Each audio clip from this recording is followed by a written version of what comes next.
All right, it's time, everyone, to figure out what the best and worst Deadlock heroes are in July 2025 after the July 4th patch. Hey, everyone, this is Connor here at Dead Unlocked, and I'm excited today to get through this list of ranking all the heroes in Deadlock. I've only been able to play a few games on the patch since its release, so this is going to be inherently a little bit theoretical. I don't think anyone's going to have the full kind of scope of the meta figured out by the time this video comes out, but I wanted to still go ahead and get my thoughts out there, make a tier list for you all of the new heroes after the patch, because there were a lot of changes, a lot of big moves. So how I want to do this is I'm going to go through each hero one at a time, just kind of some quick qualifications here. We'll go through each hero. If there were significant changes in the balance patch, I'll probably just quickly mention those before ranking them, just so you kind of know, if you skipped where your hero is in this video, you kind of know how the patch affected them. And just, again, as a qualifier, this is made for at least trying to appease all ranks of Deadlock. It's very hard to do that because Eternus games are very different than Initiate games or Emissary games or Archon games, right? But this is trying to just kind of evaluate which heroes are most overtuned versus undertuned in the current patch. So, without any further ado, let's get right into it. We've got Bebop. I felt like Bebop was kind of inching into a pretty good place, kind of coming into this patch. I don't think, he wasn't changed at all in the patch. His gun being affected by the global gun change, I don't think is the worst thing in the world. So, all in all, I think Bebop is still in a decent spot. I think Bebop is a perfect candidate for B tier. B tier makes, I think, a lot of sense for him. I think you can still run his bomb build pretty effectively. Gun bop is certainly going to be less effective, as is pretty much any gun character overall. But I think without being significantly hit by the patch, I think Bebop makes a lot of sense in a B tier. Next up is Holliday. Holiday's an interesting one because this is a character that can be gun, but has been played a lot, kind of popularly with either an ult, kind of support tanky build, or even just a barrel buster build. I think, though, these heroes that have kind of gun options while still having a pretty significant spirit presence in their kit could fare pretty well. This one's tough, though. I don't think Holiday's in an amazing spot, though. I think there are other heroes that do what Holliday does just a little bit better right now, and then especially at lower elos. I think the skill ceiling is pretty high for a hero like Holliday. Not that that should necessarily affect the ranking, but it is a consideration when you take an Initiate player trying to play this hero, right? So, for me, Holliday is actually going to be a C tier. I think this is just, unfortunately, where this hero is right now. The gun nerfs hurt Holliday. There are some item changes that I think affect her a little bit, but overall, I think that Holliday can be viable, just probably not the most viable right now. Next up is Geist. Geist was hit pretty hard by the changes in balance. So, base bullet damage reduced from 23 to 21. Essence bomb arming time increased, so longer to set up the bomb. Malice health cost increased, and then some other changes basically to Malice. And the Soul Exchange cast rate was reduced even lower, so you have to be even closer to use your ult. All in all, I think this was a patch meant to target Geist. I think there were two heroes that I would say were dominating the meta, and that was Infernus and Geist, so makes sense that we get a nerf here. Time is going to tell how significant this nerf is, but I think still, in a post, gun-dominant world, I think Geist still feels pretty good. I think you can play her Siphon build. Siphon was untouched by this. And with all of the spirit abilities, still being strong, I think kind of people are going to lean towards spirit builds. I think Geist is still going to be serviceable. Unfortunately, I think she's going to still be A tier. Again, it's going to be a different Geist, so we're entering into a different world of Geist than we used to be in. But I still think this is going to be a strong Geist meta, and we're going to see this hero played quite a bit. All right, we've got Lash now. And Lash has had a couple things from the update. His flog cast range was reduced from 25 meters to 20, and his ground strike damage height was reduced from 3.3 meters to 3. So, small nerf for the Lash. But I don't think this should affect Lash too much. The flog cast range is going to be the thing that people notice the most. That, again, you have to be in closer. Again, both of these changes back-to-back are already kind of pointing us towards we're going to have maybe a slightly more brawly style meta. I mean, we're forcing two heroes back-to-back to have to get closer to one another to fight. I think Deadlock is also just pushing more and more team fights in general. Anyway, I think Lash is going to feel pretty strong in this meta, honestly. Without gun characters bursting him down, I think he should feel pretty good, but probably not that good. I think I'm going to put him above Bebop and B tier. This just feels... They feel about the same, right?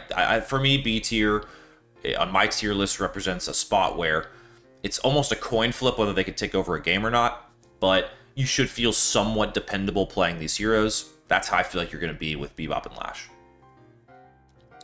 McGinnis is a tricky one up next.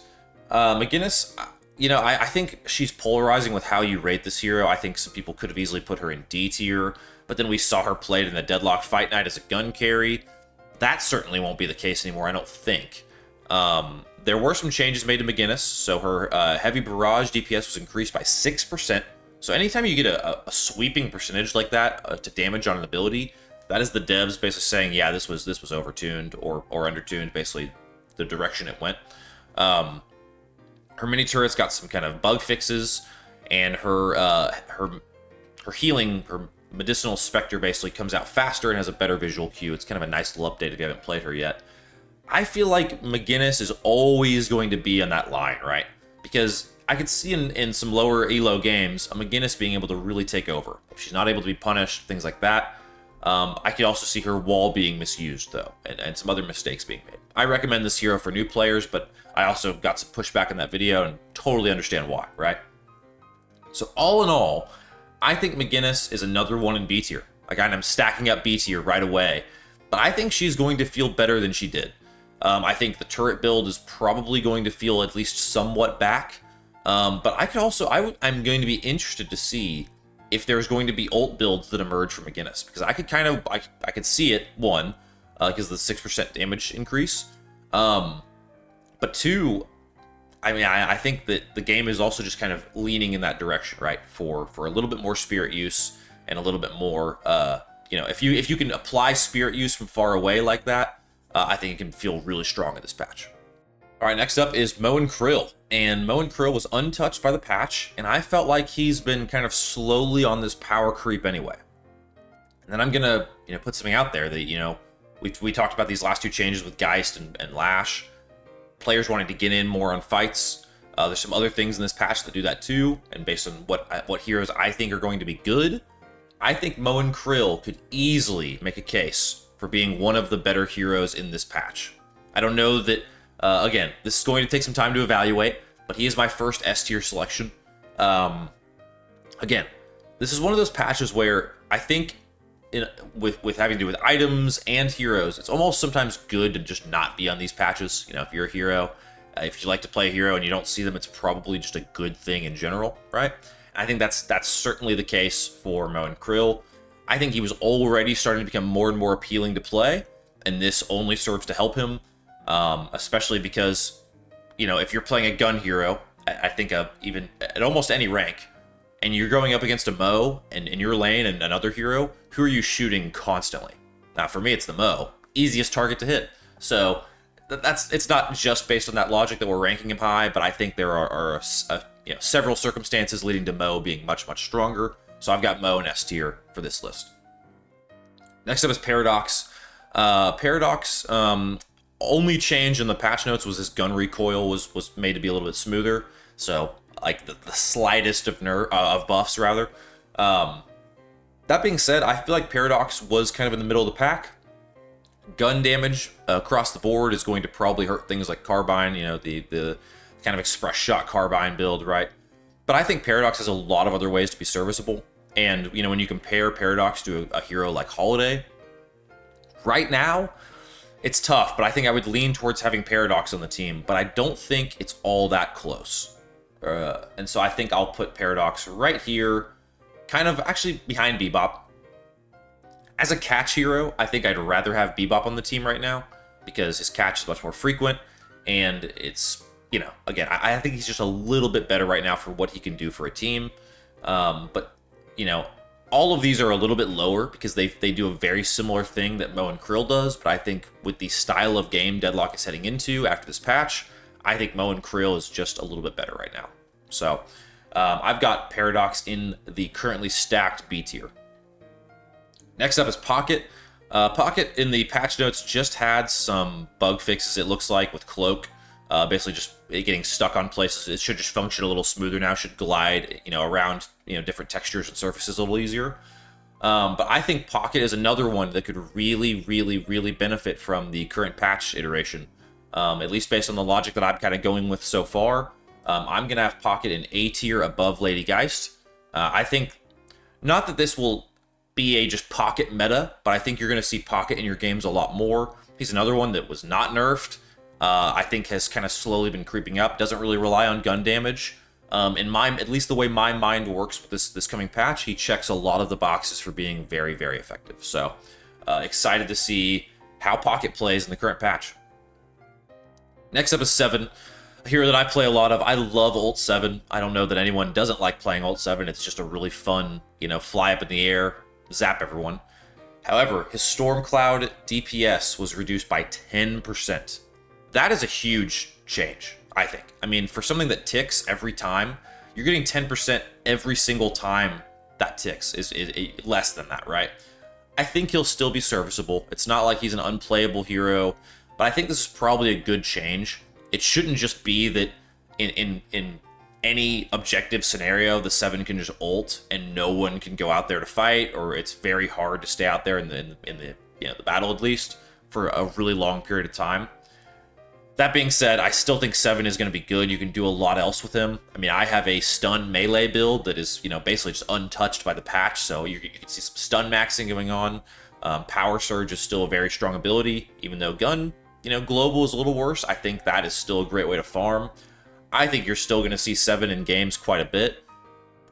Previously I probably would have had him in A tier. I think this puts him in B. I'll put him below Bebop. Because I think he's still going to be extremely viable. Now, his ult's going to do a little bit less, just kind of everything damage, but still a really good hero regardless. And next, we've got the hardest hero to rank in Deadlock, in my perspective, and that's Shiv. He was untouched by the patch. This is one where I think a lot of people have Shiv in D tier, a lot of people have him in S tier. It's really just based on what you watch and what parts of Deadlock you're engaging with. I think he's the hardest hero to balance. Because in team play, he's insane. He's probably S tier at the pro level. I think pretty uniformly, he's always, or I say always, in recent months, he's been very strong in the pro scene. And in ranked games, he can occasionally take over. I think everyone's probably played a game with a Shiv where he has like 30 kills and 10 assists and 4 deaths or something, right? So the Shiv can go crazy. That being said, I'm just not crazy convinced about Shiv for, a uniform tier list. I just can't rate him very high. So I'm going to put him top of C tier. Recognizing, with the caveat. I mean, look, these two heroes right here, Holliday and Shiv, are great examples of, I have seen these heroes pop off in Deadlock Fight Night, soon to be renamed, and a new product, by the way, excited for that. But I just don't think uniformly if we're playing a million games of Deadlock at all ranks, how do they shake down? I feel like these two would fall a little bit here. But let's talk about another one, Sinclair. He was changed a lot in the patch. So, base bullet damage reduced from 20 to 17. Bullet velocity reduced from 340 to 300. Rabbit Hex cast range reduced from 30 to 24 meters. You gotta be even closer again. Rabbit Hex detonation delay increased, so it takes a little longer to go off.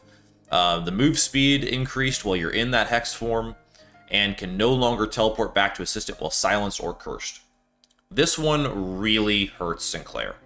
It makes him, he was already, I think, having a hard time in some late games. I think this makes it just so much worse. And he's going to be even less of a early game bully. So I think Sinclair was probably in like A tier prior. I'm going to actually put him at the bottom of C tier now. I don't think we're going to see many Sinclair players, because I think the build that is popular with him is certainly the Hex Punch build right now, because you can bully early game. Your mid game is really frustrating to deal with when you're just double hexing people in fights. It can be a lot, but I think he's just going to be less effective at doing that overall now. And if, let's say, you're running into a Pocket as Sinclair, I think the Pocket or the Krill or the Geist even are going to be winning those fights, even if you're hexing and trying to punch them. So I don't feel like this patch was good to Sinclair at all. I think he's arguably the heaviest hit of maybe any hero besides Infernus. So, Sinclair players, I'm so sorry. He is going down the list for me. And now Vindicta, a super interesting one, I think, because this is, I think in a lot of people's minds, a gun hero. Vindicta has a sniper. But I think the way people have been playing Vindicta, I mean, I have a build on this for the channel, one of my few build videos right now, is kind of the stake, alchemical fire, just trapper or heavy build. Maybe with some crow, maybe with sniper. There's different ways you can go about it, right? That build is largely unaffected by the patch. And I actually think, in a lot of ways, the patch makes that a little bit stronger. You're going to have these kind of team fights in close range happening where a lot of heroes are going to be bunched up into these areas.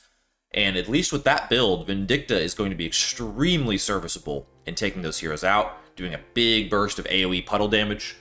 And so for me, I think Vindicta was already feeling pretty good. I think Vindicta should feel really good now. I'm going to put Vindicta in S tier with Mo and Krill. So, different mentality. So, Mo and Krill is good at being in the fight, in the fray, and I think is going to be, kind of your leading charge. I think Vindicta is one of the few heroes you're going to want on the outside of the fight. Probably the hero you're going to want maybe more than anyone else, in fact. So, I think Vindicta should feel really good in this patch. I'll be super curious to see if she, in my mind, maintains this kind of S tier status for a long time, but I think Vindicta should feel really, really good. And now we've got the Vyper. Unchanged in the patch, outside of the fact that all gun things are a little worse. That is going to affect Vyper. I mean, we are kidding ourselves if we're saying it doesn't. And so I feel like Vyper was already a little bit of a niche pick. He's certainly an objective buster, really good at split pushing. The Vyper players are one of a kind, kind of like Sinclair players. I feel like they're just, it's a different way of playing Deadlock, it feels like, right? But unfortunately, they're going to be in the same tier and very close to one another, as I have Vyper in C tier, rather, at the bottom of C tier. Almost in D tier. If I make like a couple changes right at the end of this video, maybe that would be one of them, but I think bottom of C tier is fine right now for Vyper.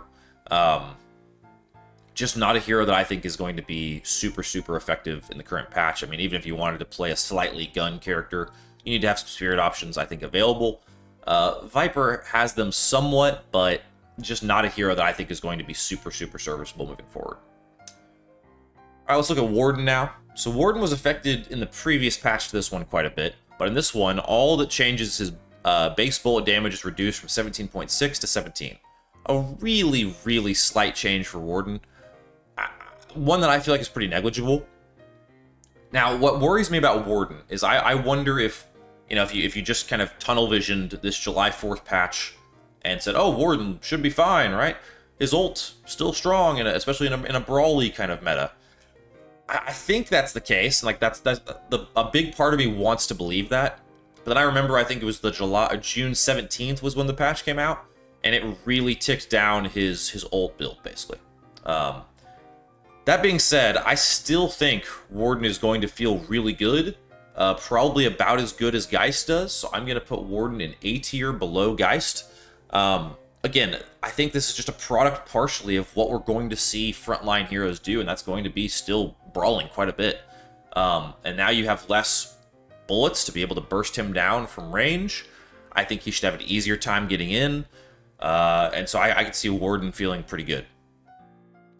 All right, now we got Wraith coming up next. Wraith's card trick T3 slow increased from 25 to 30%. Her spirit scaling on card trick as well was increased, and just a bug fix otherwise. So Wraith, all in all, I don't think is in the greatest spot though. Has suffered some nerfs, and then Gun gets hit, and the only kind of bone she's getting thrown here is that her card tier 3 is just a little bit better. Her card in general is maybe a little bit better. I just don't know that moves the needle a ton for me. I feel like Wraith was already going down a little bit, so I just am not feeling good about Wraith in this patch at all. And I'm actually going to put Wraith in D tier. This feels wrong. Like I like doing this. This feels crazy, and so this could just invalidate the tier list for a lot of people, I'm sure. I hear you. It's crazy a little bit. Gotta have some spicy takes here though. Gotta have someone in D tier, and I think Wraith is on that trajectory, right? I think she was S tier when the shop got changed. Everyone was running Mercurial Magnum. It was just a Wraith fest, right? It was crazy. And since then, she has been hit, it feels like every patch, with something else to take her out of the game entirely. I think there are a ton of other options you'd want for a gun, weapon hero right now. I don't feel like you can play Wraith full spirit. You can make her cards good. I think that's what they're trying to get at with this patch. It's like, hey, look at her cards. They're pretty good. Not quite yet. I don't think so. So this could be a little controversial. Maybe I'm overreacting a bit and she's actually just like C or B tier. But I think Wraith is pretty bad right now. If you're a Wraith main, I'd start looking at some other choices because there are plenty. All right, next up is Abrams. So Abrams in this patch, his shoulder charge tier 3 was increased from 18 seconds to 22 seconds. So it takes a little longer to use it. And his infernal resilience tier 3 increased from 6% to 7%. So I think overall Abrams is, pretty untouched here, I would say. However, I don't think this patch is good for Abrams. I think it is in some ways, by the same virtue of, like, with Mo and Krill, big target, shoot big target, go down. Like, I get that. But I think Abrams is a gap closer, is a frontliner, and I think there are going to be other options people want right now besides Abrams. I could see melee builds still being pretty good. I mean, when you get into a brawl meta, any kind of melee is going to be strong, at least to a degree. But, like, I've got Sinclair in C tier, and his main bit is melee. So I think Abrams is a little bit better of an option. Definitely more dependable frontline than a Sinclair, obviously. And I think a bit more reliable of a puncher as well. So I'm going to put Abrams at the top of B tier. I think to a degree, this tier list should have somewhat of a bell curve. So that's at least part of that. Because I think most heroes should find themselves in B tier. But that isn't always the case. But I think Abrams is right there. I think he's borderline A tier because of his ability to fight in close, but I think there's just better options you want right now than Abrams. Then we get to Calico. Calico was untouched in this patch because she was absolutely eviscerated in the previous patch. Now, others have gotten nerfed as well. Maybe she catches up a little bit, but I don't ever feel like, even after the nerf last time, I say eviscerated, it was probably a little too harsh. She was heavily nerfed. I still feel like Calico is really good. I mean, this is a little bit of a skill hero. Like, if you're playing if you're an initiate or a really low rank, Calico you're probably going to misplay with a little bit. But all in all, if you can get the feel for this hero and kind of get some of the benefits, I feel like Calico can feel really, really strong right now. And I don't know, this is a tough one to rank, right? Because untouched, gap closer, still pretty. Breakable is a little bit worse, but still pretty good. I bet if we had a DFN tomorrow, Calico's getting picked. So I think pros would still see this hero as being pretty viable. I don't know. So I'm smelling a high tier for Calico. But how high do I go? I don't think it's S. But I do think Calico is right about here. Borderline higher. Could see this going a few different directions. This honestly is one of the ones I'm struggling in my mind to rank the most right now. Because it's hard to say how much I really downgraded Calico after the June 17th patch.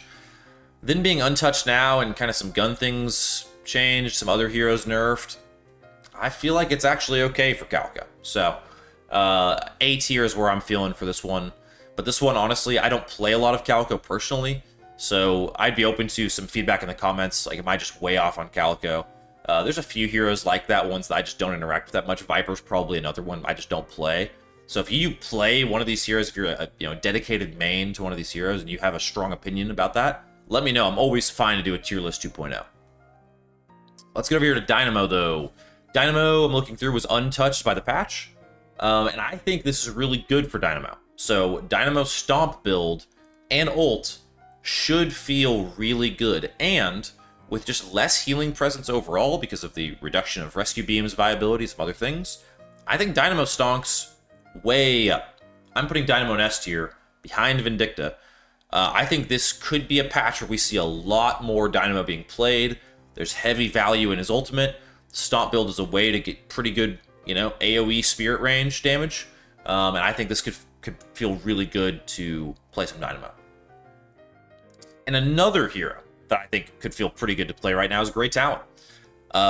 Listen, I mean, Talon was kind of like starting to get back into the meta consideration a little bit, with her 1 being able to be pretty strong. I've seen some bird builds out there, right? I mean, think of Talon a lot, the same way you think of Vindicta. For me, it's just a little bit less viable, because I think Vindicta has better crowd control and better AoE spirit damage right now than Great Talon does. And so I think Talon is good. I think actually pretty dang serviceable, but probably not crazy good. So I actually have Great Talon in A tier, right behind Pocket. Could honestly put him above Pocket too, but I don't know. I think Pocket is going to be pretty dang good in this patch too. So Great Talon A tier for me for sure. Then we got Haze coming up next. Haze, outside of just the gun stuff, is unaffected here. We've got 3 gun heroes in a row, and let's see how they shake out. So Haze, I think there is going to be at least some degree that you play like the Assassinator Haze, to where you're running around using Spirit Veil, things like that, Shadow Weave, and you're just ulting on people. That or just like heavy sleep builds maybe. But I think that's where Haze's kit is pretty unique when you compare it to like an Infernus or an Ivy, or even like a Wraith, for example, is she has an ability to do something totally different that doesn't necessarily rely on like long instances of gun damage, burning people down, right? Haze can come in, do what's needed, and get out. I think we're going to still see a lot of Haze in this patch, probably the most of any like pure gun hero, right?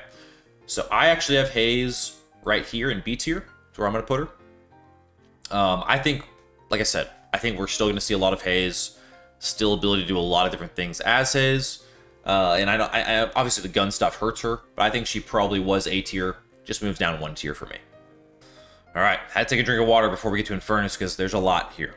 So, from the patch, bullet damage growth per boon reduced from 0.16 to 0.12. Afterburn DPS reduced by 13%. Still affected by the global base reductions as well, so the total amount is larger than this. This applies to all other patch note lines. Yeah, whatever. Afterburn spirit scaling increased from 0.56 to 0.66, so a little bit better scaling. That's a little bit of a bone to throw Infernus players. Flame Dash Tier 2 DPS reduced by 10%, and Flame Dash spirit scaling increased from 0.7 to 0.8. So a little bit better spirit scaling. So spirit scaling. No more all gun Infernus, but so much reduction. Now, Infernus is a strong hero. He's got a great kit, and I think there's a really good chance I'm just wrong here, but I think this takes Infernus out of the meta pretty swiftly.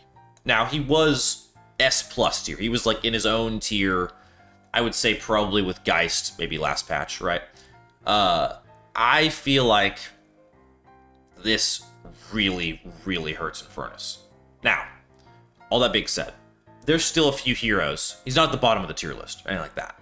I'd still rather have an Infernus than a Sinclair, a Vyper, or a Wraith on my team. Because there's still plenty you can do with him with Spirit. You can build him tanky. Maybe this, paves the way for a Flame Dash build, even though its tier 2 DPS was just reduced by 10%. Maybe. If you could scale Spirit, go heavily into that. His ult is still really strong for crowd control. He still can do Afterburn. But, I mean, at least 13% Afterburn DPS reduction is just awful. Just awful. I will have to get into some more games as Infernus to see how bad it feels. But it doesn't look good, to be sure. Ivy's up next, another one that's hit a little bit here. Bullet growth reduced from 0.16 to 0.15, so actually a little bit better. No longer ignores shooting speed penalty, and Watcher's Covenant now grants the shooting speed benefit to you and your tethered ally. So, not bad for Ivy, actually, but the fact that it's just a huge gun nerf obviously hurts Ivy. But there are other ways to play this hero that are still really good. I think this could kind of bring back the Kudzu Bomb Ivy era. We had that several months ago in Deadlock, where it felt like everyone was just making the bomb as big as you could get. I feel like that power creep is kind of coming back, where we could see a little bit more of that starting to come into play. So I feel like I would rather have an Ivy than an Infernus right now, more than a Wraith. I don't know how good this hero is, but I think it's still pretty good. So I'm going to go behind 7 in B tier, right above Paradox and McGinnis. I think Ivy could still get a lot of viability, should still feel pretty good overall. Now let's get to Kelvin. So Kelvin, Frozen Shelter basically just now freezes Urn, so you can't just get free Urns with Shelter. Thank goodness. I feel like this is just a good, sensible change. I don't feel like you should be able to use his ult that way. That being said, I don't want to overreact here, but I think this is the Kelvin meta. I think it's the Kelvin meta, and I'm putting him at the top of S tier because of it. I think this all plays into Kelvin being insanely strong. Everything. So, healing items are more scarce. So anytime you can have a heal ability on a hero like a Kelvin or a Dynamo, it immediately puts a premium on those heroes, because having one on your team is so beneficial. Because that is the person that can buy the slightly worse healing item, Rescue Beam. Or they can buy Healing Nova. They can have the healing tempo. He can use his grenades. He also can get around the map extremely quickly. He also has one of the best ults in the game. He also has a chain beam at close range. I mean, this is just... I think Kelvin can do everything in this meta right now. So, I wouldn't overreact. I don't want to overreact here too much, because I could just be big, fat, and wrong. I don't know. But I feel like Kelvin is really strong right now.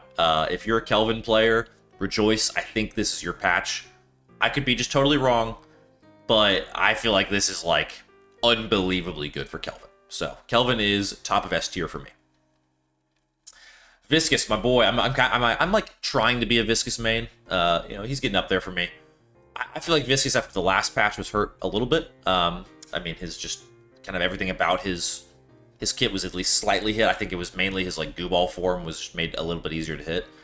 But all in all, I feel like Viscous is gonna be good here. Not affected by this patch. The gun stuff certainly doesn't affect Viscous. And so I feel like Spirit, Tank, kind of supporty Viscous still really good. Pretty good that I would put him... it's right here. I'm going to put him above Pocket.